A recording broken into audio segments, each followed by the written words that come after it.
Umaga pa lang, napansin na ni Noe at Clester na aligaga ang mga alagang pato. Hanggang napansin nila ang hindi inaasahan sa kanilang bakod. Nang lapitan, isa palang sawa ang pilit na pumasok sa net para sa nakainin ng mga pato.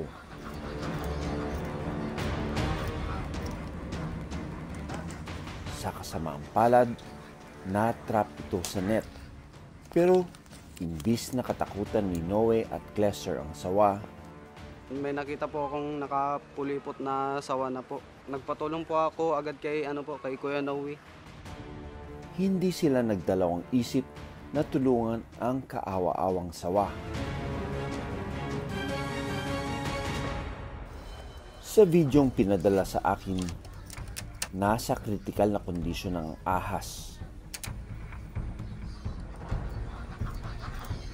Grabe yung cut na natamo ng sawang ito dahil pinilit niya yung sarili niya dun sa napakaliit na net. So ngayon, ang mission ko ngayon is try gamutin itong sawa na ito. This is a wild reticulated python, so it can be aggressive. Dahil may mga sugat siya, more protective siya. And tignan natin, ilang araw pa lang ito na rescue dun sa kanyang pagkakatrap dun sa net. Uy, grabe. Tingnan mo, dito kitang-kita ko na yung damage sa kanyang scales. Wow! Ngayon ko lang nakita yung tama ng injuries nitong. Wow! Pinilit niya yung sarili niya hanggang dun sa 1/3 of its body length, pamula sa nguso, ay may tatlong hiwa. Hindi siya tinaga. Yung net mismo ay kumagat dun sa kanyang laman hanggang kita na yung buto. Oh my gosh, mukhang linis-linis ang mga gagawa natin dito dahil hindi natin alam kung viable pa yung balat at saka yung tissue niya, no? Malalim ang naging sugat ng sawa. Kung hindi maagapan, posibleng niya itong ikamatay. First part is we'll try to clean it, but to avoid stress is sedate ko na itong reticulated python na ito. Alright, we need to get the exact weight to compute for its dosage of sedative.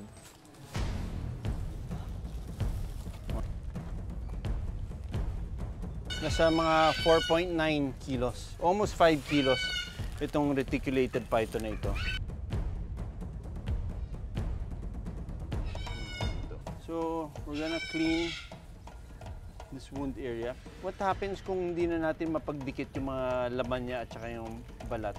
May tinatawag kaming healing by secondary intention. Ibig sabihin, magkakaroon na lang siya ng kusang paghihilom, nagkakaroon ng mga peklat. Pagtandaan ito, pag gumaling ito, magiging isang palatandaan na minsan sa isang buhay niya, na-trap siya at mabuti nailigtas siya at napagaling. Hilain mo doon yung isa. Antiseptic at saka ang una natin gagawin is susubukan nating tanggalin lahat ng mga laman na necrotic na. Ibig sabihin, nabubulok na. Tulad ng mga kulay itim na ito, no? Ito na yung spinous process ng buto na na-expose na dahil sa lalim ng pagkakahiwa. Hindi maganda ang lagay ng sawa sa ngayon. Bilang doktor, gagawin natin ang lahat para siya ay mabuhay. Tanggalin natin yung mga garapata. Apat. Balat to. Lilipat na natin itong inopera nating pasyenteng sawa.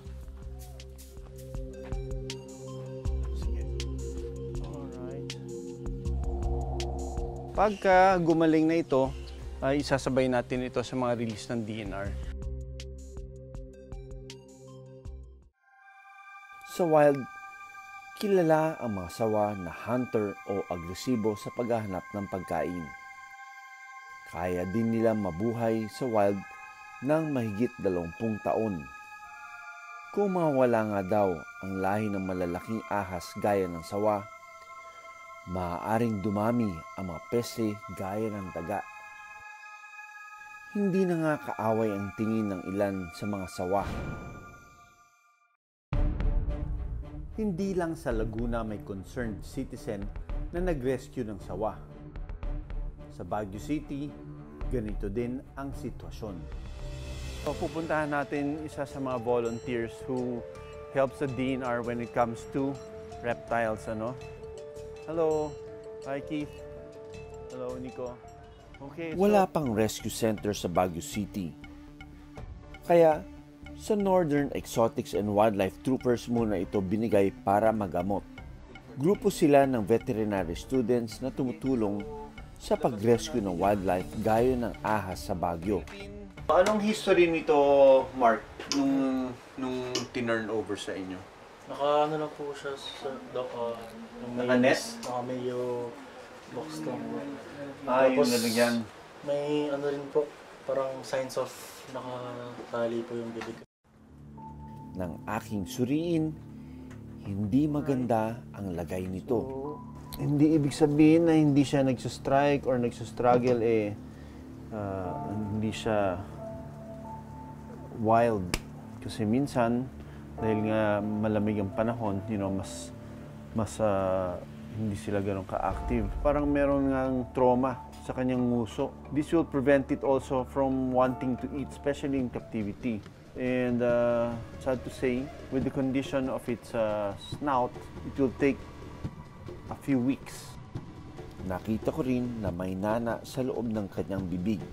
Yan yung tinatawag na dinidebride natin yung necrotic tissue para mas mabilis mag-heal. Naobserbahan ko rin na parang hirap huminga ang sawa. Itong mga reticulated pythons na ito, malalakas to. May sign siya ng stargazing. Ibig sabihin, nahihirapan siyang huminga. Dahil sa pabago-bago ang panahon sa Baguio City, kahit ang mga hayop gaya ng sawang ito, hindi rin nakaligtas na tamaan ng respiratory disease o problema sa baga. Critical ang situation nitong reticulated python na ito dahil immunocompromised siya ngayon. Meron siyang infection sa nguso. Bukod doon, may infection din siya sa respiratory tract niya. That's why hindi ito kakain. Sinubukan ko rin linisin ang kanyang lalamunan. Kita nyo? Sumama. Ibig sabihin, yung mga mucus na yan causes the prevention of air to go inside the lungs. Pagkatapos kong gamutin, kailangan siyang i-rehabilitate para lumakas.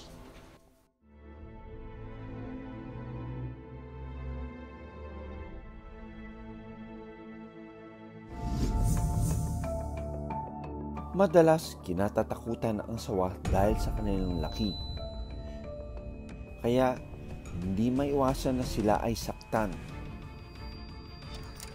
Pero may ilan na rin, mas gusto na silang i-rescue kaysa patayin. Gagawin ang lahat para sila ay mabuhay.